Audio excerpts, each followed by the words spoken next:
I'm Yuri. I'm Jacob. And we're going for a drive.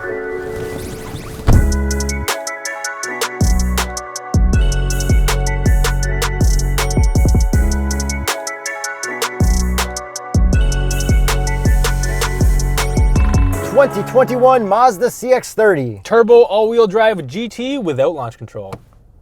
Brake boost.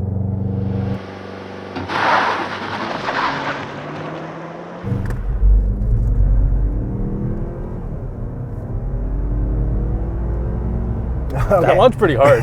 Horsepower and torque. 250 horsepower, 320 pound-feet of torque from a 2.5-liter turbo 4-cylinder. So we recently drove a Mazda CX-30 non-turbo last year. I would like to say recently, but man, I miss California. Yeah, and then we drove the Mazda 3 turbo all-wheel drive very recently. Yes, we did. So now this is that same stuff in the lifted Mazda 3 CUV. Yes, combine both of those cars and reviews and you get this. And in this car, in this SUV thing, I don't mind the speed as much because it's fast for something that I wouldn't think is fast. Where in the Mazda 3, I didn't like it as much because I feel like that should be faster and sportier. And I totally agree. This is like the appropriate amount of power for something like this, even a little bit more than I would expect for something like this, which makes it cooler and more fun. And a little bit of cliche corner with traction on, but in sport mode. Okay.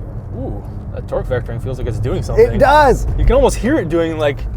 This feels fantastic on winters through cliche corner. Dude, does this almost feel better than the Mazda 3? Or no? When we were in California or Arizona or whatever it was, going down the mountain to Palm Springs. That was California. We were shocked at how well this thing handled through there. And we wouldn't have known unless we got to go through something cool like that. This handles really well. This is actually fun. I'm shocked at how well this handles. Whereas the Mazda 3, I expect it to handle well. This, I don't expect it to handle as well, which again, is just shockingly good. It's just like a nice little bonus. But Mazda is kind of the, we have less lane keep assist and stuff and more good driving company. Jinba Itai, one with warrior? No, one with... One with horse? One with rider. horse. Yeah, warrior with horse. I don't know, I made that up. I know they're saying that stuff, but like with this whole infotainment setup too, I kind of get that. I get it. So I want to change this up a bit and start with things I don't like about this car. So people watching out there, if you don't care about these things I don't like, everything else about the car is good. Hit me with all of it. When you put it in reverse or drive, when you turn on the car, you need to give gas to let off the parking brake or manually turn it off. Yes, and I totally agree with that because every other car that we've driven that's automatic, that if you put it into drive, it automatically disables the parking brake if your seatbelt is on, whereas this one doesn't do that. You just have to power through it. And the weirdest thing is in reverse, because usually when you're in reverse, you're just trying to let off the brake to start moving, but you need to actually give gas before you do that. It's like that. But I talked to someone at Mazda, and they said they are working on the computer stuff to make it better. Great, so that may not actually be a concern. Next thing, when this car is on and you're trying to go to other doors, it's super hard to get anything to open the way you want it to. Right, because when it's running. Yeah, and even if you have the key in your pocket, it's just, you gotta like, I don't like that stuff. So you gotta go to the back and then it's locked, you gotta go to the front, unlock it, go to the back. But like if you go to the back, you can if you hold it, but it's like if you go to that door, you can't. Maybe there's a way to do it through the infotainment I checked, or at the dealer. But what I did set up through the infotainment is that the car locks automatically when I walk away, which I like, but this is about the stuff I don't like. Okay. Next thing, these visors. Uh-oh. 3, 2, 1, no. We've got Fail. little extensions, and this morning, the sun was right in this position. I swear to goodness. I believe it. It's happened to us on multiple cars. I have video proof. And then back to the trunk thing, there was no kick to open, so that made it really awkward when I was carrying stuff and wanted it just open. What about trunk space? Trunk space was very good. Okay, sorry. We'll get to that later then. And the last thing I don't like is that you can't set up your Sirius XM tune mix as a favorite. Okay. And you can do that on a lot of other cars. Yeah, like you can do it on a Mercedes and you can do it on the good Subaru infotainments. Not the tall vertical ones that suck. All right. And that's literally all I don't like about this car. That's pretty good. Oh, no front radar for parking in Canada, but I think USA does have that and 360. Okay. That's it. That's pretty good. No, one more. Okay. Sorry. The heated steering wheel took a long time to get really warm, and the heated seat also took a long time to get really hot, but when it does get really hot, it gets really hot. To be fair, it is like minus 15 or something today, which is, I don't know, in American, that's like negative 100 or something. And that's the end of my complaints. Do you want to get to the looks? Yeah. It looks exactly like the other CX-30. Let's just get into what's different about the turbo model. The exhaust tips are larger. Yes, so they are real, which is fantastic, but let's take a listen to the outside. And we also have a turbo badge on the trunk. Yeah. Where else? Under the hood on this turbo engine. Nice. Okay, how about other stuff? Ooh, there's 2 more exterior items, Yuri. Hit me with it. The black wheels and the black mirror caps.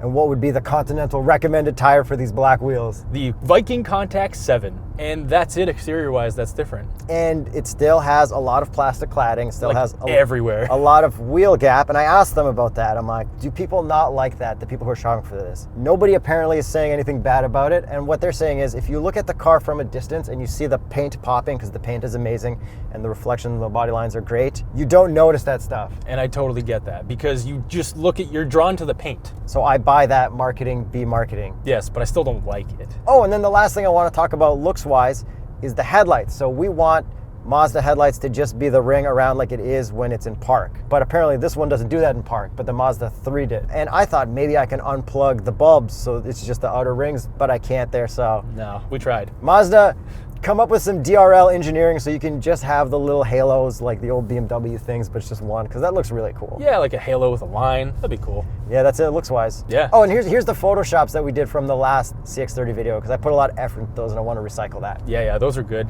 And it does actually not look better with painted body moldings, but it does kind of look cool as my Raptor-ish. Yeah, and still no yellow version. So looks-wise, we're done. Yeah, we've already talked about it in the CX-30 review. We've already talked about it in the Mazda 3 review, because this basically looks like both of those. Well, I think a Mazda 3 hatch looks better than this. I agree, obviously. But this will have a little bit more room, and a lot more room and practicality, I think. Should we just get to the damn box test? Box test! The CX-30 will fit 10 boxes. Shout out to everyone on patreon.com/StraightPipes. Look at all our wonderful box test members. Thanks, guys. We appreciate it. More than the Mazda 3 hatch, just as I expected. And before you drive, backseat room. Terrible for myself at 6'1.5", practically non-existent. And I'm 5'8"-ish. And even if you are too tall and the seat's back, if you put your knees in the middle, there's a lot of softness for your knees to go. Bro, there's no if. That's what I have to do. But if I sat behind you? Yes. Brake boost, traction off, sport mode.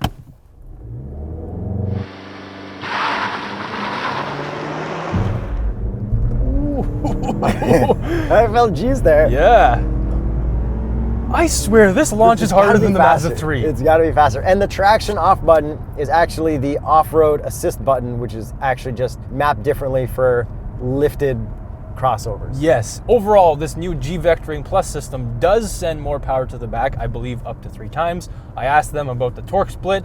They kind of laughed at me because that's a very inaccurate thing, so they didn't really give me one. Yeah. But they just said it can send more power to the back, and it does really feel like that. They said if they had to give you a number, every single number would come with an asterisk per gear, which is nice that they don't do it, unlike Volvo/Polestar, which just adds up these numbers. Yeah, so let's send this into Cliche Corner, and man, I love the torque from this turbo engine, and this thing definitely rips pretty hard. Turn-in's really nice, and you can really feel that G-Vectoring. Like, it is doing something.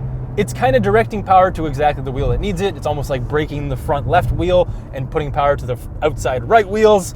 It's cool. Do you think this would go through Cliche Corner faster than an RDX with super handling all-wheel drive? RDX is a bit bigger. I don't know. I really liked the handling on the RDX. I feel like this is similar. Yeah, I think this has a lower center of gravity. This would probably do a little bit better, but we are in winter, and that's how good this feels. Great job, Mazda. But you weren't using your paddles or anything. No, I did downshift just to have it in the right gear. So I'm in manual. I did. Yeah, okay. Come on, give me credit. Every single number would come with an asterisk per gear. And 6-speed auto, shifts pretty quick. And the torque between gears is so good. And if you have traction off, it will bog down if you don't shift, which is cool. Right, so that's why I have my off-road mode or whatever, traction off. And sport mode does make a pretty noticeable difference. So if you just cruise around town, just chilling and drive, it's kind of slow, but it's in the wrong gear, but it does shift really quickly when you do floor it. So that's really nice. It's good power for a small crossover. Yeah, and as soon as you put it into sport mode, it's like, all right, I'm going to give you a gear lower. And I think in the presentation they were talking about how now, since this is a turbo, they've got more power to give. So if you do turn the traction off and try to do anything in the snow, it will put a lot more to the back. Yeah, they actually had to modify the chassis to be able to do that. So in theory, this will be able to do power oversteer donuts easier than a non-turbo CX-30, which might not be able to do it at all. Yes, but similar to a Mazda 3 all-wheel drive turbo. Yes, which we Haven't done donuts in the snow. No, tried. because those have the exact same powertrains. Yeah. Okay. Yeah. And speaking of all the other daily driving stuff, this is very comfortable. I'd say just as comfortable as the Mazda 3, but it's a little bit easier to get in and out of just because it is taller. But on this one, we don't really have any lane keep assist. We got like lane departure warning that will pull you out too, but nothing good lane keepy like I like. Like there's no lane centering. Yeah, yeah. But the steering wheel does feel nice. The turn-in is also very nice, especially because of that G-vectoring system. It feels like you're getting more turn-in than you should get. And there is more body roll just because it is taller than a Mazda 3. Now let's go back through this direction of Cliche Corner with traction off because I had it on. We'll see if it acts differently. Well, I had it off the full time, but... No, but I had it on. Wow, dude, this is so good. Like, great job, Mazda. Holy crap. But I feel like it was pretty much just as good without the traction off going this way when I drove. Yeah, so I don't know if the G-vectoring is on both times. I feel like it is doing something. It just feels good. Yeah, so great job on that. And I think it probably does handle better than like a Kona Turbo and definitely better than the Crosstrek Turbo. Do you remember the world's slowest drag race with the CX? I try and forget about that. CX-30. Oh, I remember, but I try and forget. Cue the, wow, that was such a creative camera angle comments. Thank you. I tried really hard. And there's actually now a Kona N, so we have to review that eventually. Man, Kona N versus, except this doesn't Which look cool. I also predicted in that video, so Conan exists. Yeah, predict GameStop stonks. Yo, to the moon, bruh. To the moon. America's going to be another financial collapse by the time this video comes out. Yeah, exactly. So that's it for handling-wise, power-wise, but this interior, this white seat combination with this soul crystal red, whatever it's called, exterior, love it. Yeah, the white seats are really, I always like light-colored seats, and then other stuff in here, I thought it was all black for the first day, and then I realized in some sun, this is actually dark brown. Yes, so I have a term for that. This is not an official term, but this is the official Jacob term for it. Barely brown. Burly brown. Yep. Burly brown. Anyways, it all looks really nice, and I love this rotary dial. This is probably one of my favorite infotainments of all time because it's so simple and so easy to use. And it's nice that it's landscape. It's like you really don't have to take your eyes off the road to see it. Yeah, compared to vertical screens like in the new Fords, like this is so much better in my opinion. And then we've got Apple CarPlay, Android Auto. We control it all through this dial, which is easy. And to toggle from your Apple CarPlay to your home projection, you just hold this home button and it flips from one to the other, which is the best feature ever. Every car manufacturer needs to start doing that. Because even in the Lexus IS350 that we recently drove, I think we had a whole argument about you doing like 4 clicks to get to it, like compared to this. Oh, this is way easier. But there is a bunch of gloss black around the shifter, which does suck. Well, it's got a pattern below it. Yeah, but like look at it right now when there's no sun on it. It's just dirty. It's gonna be all scratched up. What about our cup holders? Yeah, they're in front of the shifter and they fit cups just fine. I am very happy with that. We don't actually have a wireless charger, but we have a phone tray. The phone plug is here, so I just keep it in this armrest, which slides back and forward. Yeah, so driving position, elbows everywhere, great. And the steering wheel, I am getting so used to this, and I really like the thinness of this now. It's like a Miata steering wheel. Yeah, I like it though, because remember we complained about the volume buttons? But I've gotten used to it now. Exactly. This car has a little bit of a learning curve, but once you figured it out, it's so much less distracting than other cars. And there's nothing to do. On a Mercedes, you got themes, modes, screens, buttons everywhere. Yeah. Here it's like, it's just material and a little screen. This is much less distracting. But I still would rather have this closer and be a touchscreen. And I am fine with it not being this. And we got a head-up display.